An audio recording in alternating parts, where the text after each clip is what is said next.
L'homme est les émotions, tout un univers dont il connaît peut-être une toute petite partie. Je suis Cindy, je suis Love Coach.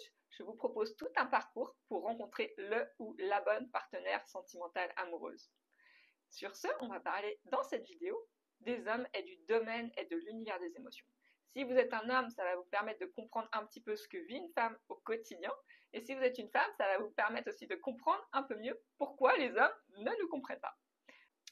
Point numéro 1, on ne peut pas ressentir ce qu'on n'a pas appris à ressentir. Ça paraît simple, ça paraît un peu bizarre, parce que finalement les ressentis, on n'est pas censé les maîtriser, on n'est pas censé les apprendre, mais on est censé apprendre à les comprendre et à les accueillir. Et ça, personne ne nous l'apprend jamais, qu'on soit un homme ou une femme.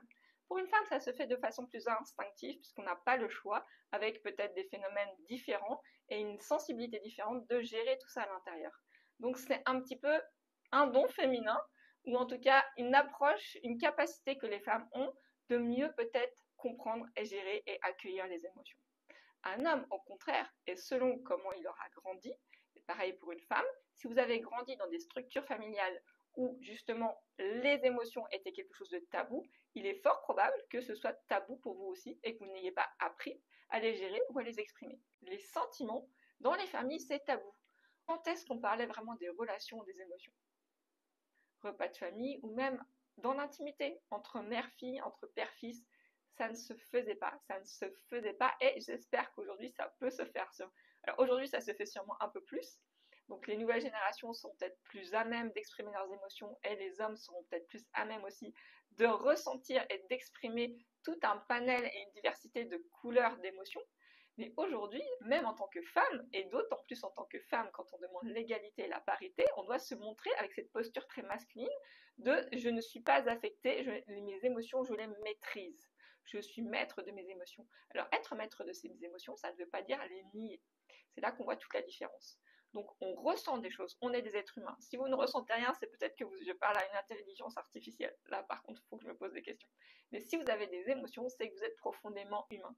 Ensuite, il va falloir les comprendre. Déjà, qu'est-ce qu'on ressent? Souvent, c'est compliqué de savoir ce qu'on ressent. Donc, c'est pour ça qu'aujourd'hui, souvent, les hommes, mais aussi les femmes, on s'est coupé de cette sensation d'être avec nous, à l'intérieur de nous, pour ressentir des choses qui nous mettent mal à l'aise. Pourquoi nous mettre mal à l'aise? Parce que déjà, une émotion, c'est sûr que ça chamboule, mais surtout, on ne nous a pas appris à les accueillir. Toute cette sphère émotionnelle, elle va être relativement taboue, et même peut-être des fois malvenue.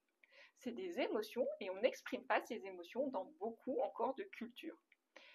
Et si on n'a pas appris à les exprimer en étant enfant, si on ne les a pas reconnus et vus nos parents agir de la sorte, il est compliqué aussi après de grandir en se disant qu'il y a toute une partie de notre vie et de notre intériorité qu'on n'a jamais appris à connaître.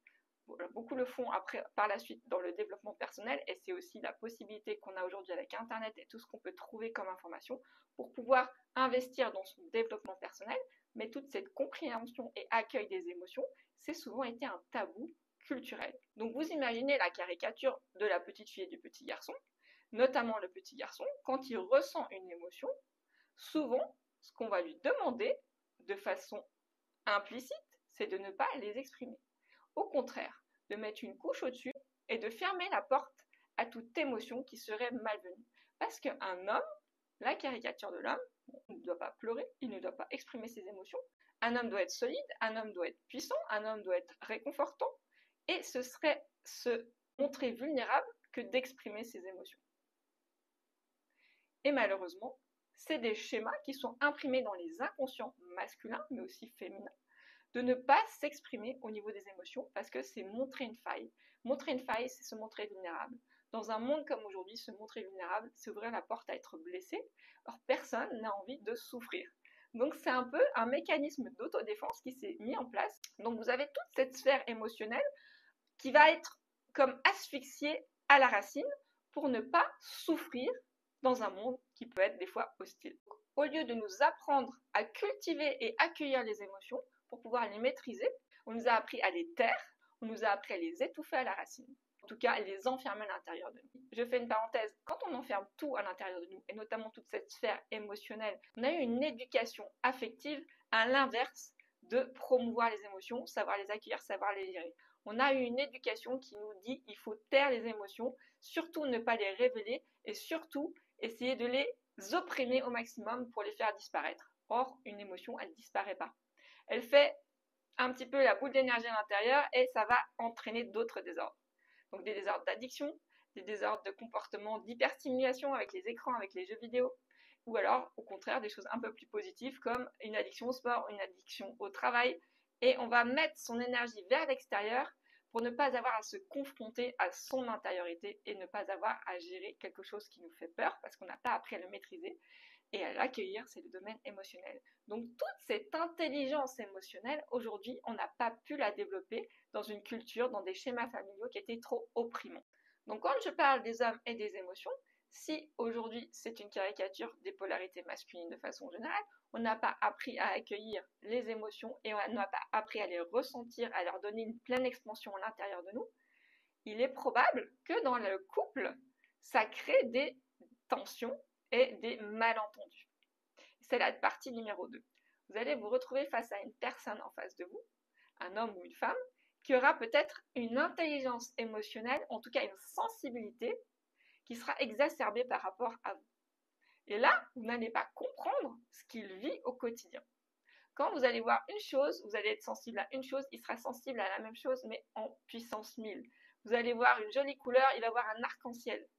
Il va y avoir cette distorsion des perceptions et des ressentis. Parce que votre intelligence, maturité émotionnelle, elle aurait été asphyxiée à la base. Alors que la personne en face de vous, si c'est une personne qui a une intelligence et une maturité émotionnelle, elle aura une autre vision de la vie. Toutes les notes, elle va les ressentir puissance 10. Ce ne sera pas juste une couleur, ce sera un feu d'artifice dans son cœur et dans son être. Elle va les exprimer. Et quand elle va les exprimer, alors vous pourrez les entendre. Vous pourrez éventuellement comprendre. Mais si vous ne pourrez pas être en empathie avec et comprendre profondément ce que signifie être impacté et sensible comme la personne en face de vous, elle va vous transmettre ce qu'elle ressent. Et si vous n'êtes pas capable aujourd'hui de ressentir et d'avoir cette capacité de comprendre ce que vous avez ressenti, de ne pas avoir élargi, de ne pas avoir travaillé sur votre dimension émotionnelle, sur votre intelligence émotionnelle, quand elle va vous envoyer des messages, vous ne serez pas capable de les réceptionner de la bonne façon. Vous pourrez écouter sans les comprendre réellement, puisque profondément, vous ne serez pas en empathie avec la personne en face de vous. Or, quand on veut créer des liens profonds et quand on est dans un couple, c'est important de communiquer et de comprendre réellement le point de vue et les ressentis de l'autre. Et ça veut dire pouvoir avoir la capacité de se mettre à sa place et d'imaginer les émotions qu'il vit à l'intérieur. Si vous n'êtes pas capable aujourd'hui de comprendre vos propres émotions, il est très difficile aujourd'hui de comprendre les émotions d'une personne en face de vous. C'est pourquoi aujourd'hui, il est possible que quand vous soyez avec un ou une partenaire, vous ne compreniez pas quand elle vous envoie des messages et des signaux. Dans son cœur, ça peut être une note pour vous. Pour elle, c'est un vrai concerto. Il y a peut-être une jolie couleur qui émane dans votre esprit. Pour elle, c'est un feu d'artifice. Il y a cette sensibilité qui va être développée d'une autre façon, d'une façon beaucoup plus expansive, d'une façon beaucoup plus colorée et beaucoup plus intense, peut-être que vous. Parce que la personne en face de vous, elle aura peut-être une intelligence émotionnelle, une maturité émotionnelle qui aura pu s'expandre avec le temps. Elle aura su gérer, elle aura su apprendre, elle aura su accueillir, elle saura aussi les exprimer. Maintenant, c'est à vous d'apprendre aussi à les réceptionner. Et pour les réceptionner, il faut comprendre ce qu'est réellement émotion. De cet univers que vous ne connaissez pas encore, aujourd'hui, vous savez qu'il existe et que ça peut s'éduquer, s'apprendre. Depuis le début, je parle d'intelligence émotionnelle. L'intelligence, on a ce qui est inné, on a ce qui est acquis. Inné, vous aviez une fibre que vous n'avez pas pu développer. Donc ça peut s'acquérir après. C'est la bonne nouvelle. Par contre, point numéro 3, souvent, vous avez la capacité de comprendre que la personne en face de vous, elle vit des choses, elle a des émotions et que vous ne les ressentez pas.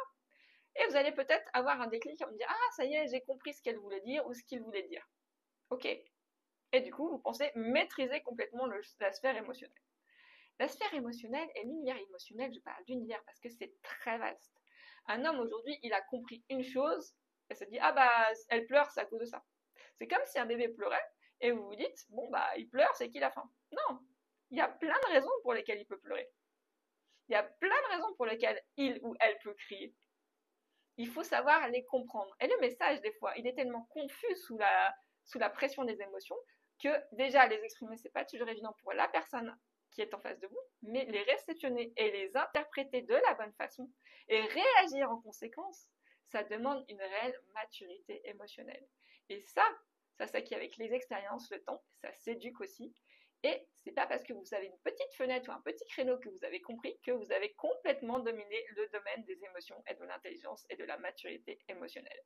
Donc dites-vous bien qu'un homme, souvent, quand il n'avait pas la vision de cet univers, quand il va voir une petite étoile dans l'univers, ça y est, il va penser qu'il connaît l'univers entier.